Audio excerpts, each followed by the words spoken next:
여러분 안녕하세요. 반갑습니다. 이제 학계, 스가랴, 말라기 이 구약의 마지막 부분에 대해서 좀 생각해 보도록 하겠습니다. BC 606년에 바벨론의 포로로 다니엘이 잡혀갔어요. 그리고 이제 70년이 찰 때 1차로 돌아온 해가 BC 537년에 돌아왔거든요. 그러니까 약 70년입니다.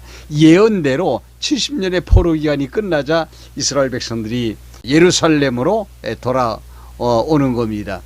돌아와서 성전을 짓는데 방해가 많습니다. 그래서 성전을 지으려고 하는데 한 2년 정도 지나갔을까, 방해 공작이 많아서 도대체 질 수가 없습니다. 이렇게 사마리아 사람들이 집중적으로 방해를 했어요.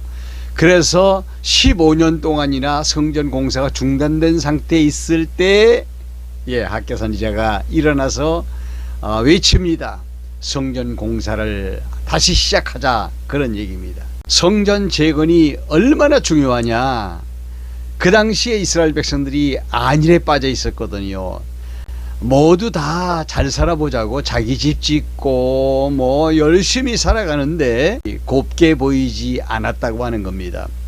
왜 성전을 짓다가 중단했는데 성전부터 먼저 지어야지, 왜 너희들 집부터 먼저 그렇게 짓고 있느냐. 농사를 아무리 지어도 남는 게 없고 아무리 살려고 해도 잘 살지 못하는 이유가 하나님의 성전부터 빨리 지어야 하는데 먼저 해야 될 것을 나중으로 미루고 있지 않느냐. 그러니까 성전 공사를 재개하자.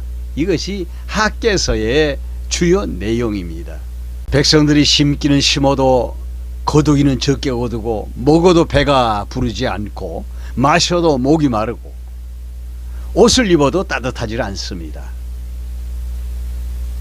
돈을 벌어도 거기에 구멍이 나고, 이런 이유가 다 하나님 앞에 먼저 해야 될 일을 하지 않고 있기 때문에 생기는 일이다. 이렇게 학개 선지자가 백성들을 깨우치고 있는 장면들이 나오고 있습니다.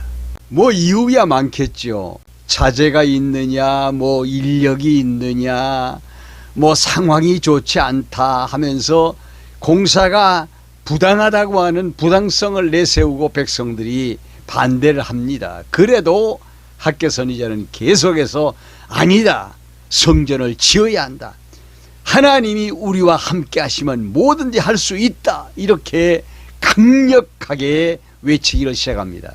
이게 이제 학개서의 주요한 내용입니다.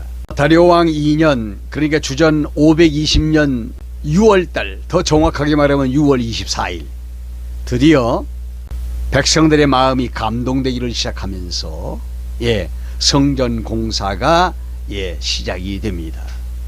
여호와 하나님께서 이스라엘 백성들의 마음을 어루만져 주시면서 스룹바벨과 여호수아의 마음을 감동시켜서 새롭게 만들어 주심으로 이 역사가 진행이 되어지게 되는 거죠. 나 여호와가 이르노라 스룹바벨아, 스스로 굳세게 할지어다.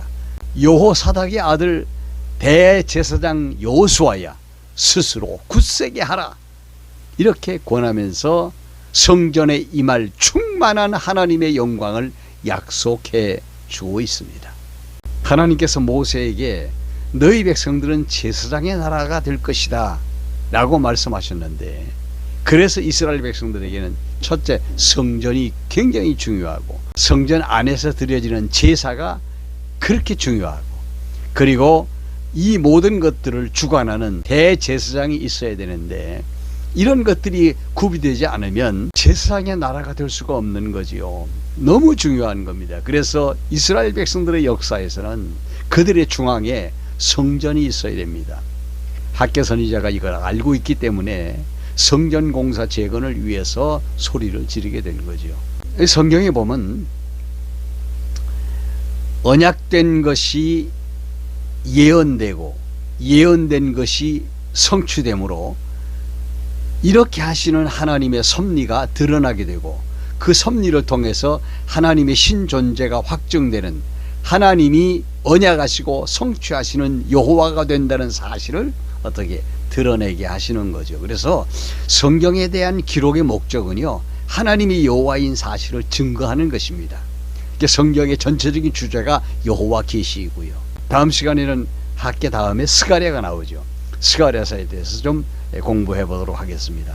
다음 시간에도 뵙도록 하겠습니다. 여러분 평안히 계시고 건강하시기 바랍니다. 안녕히 계십시오.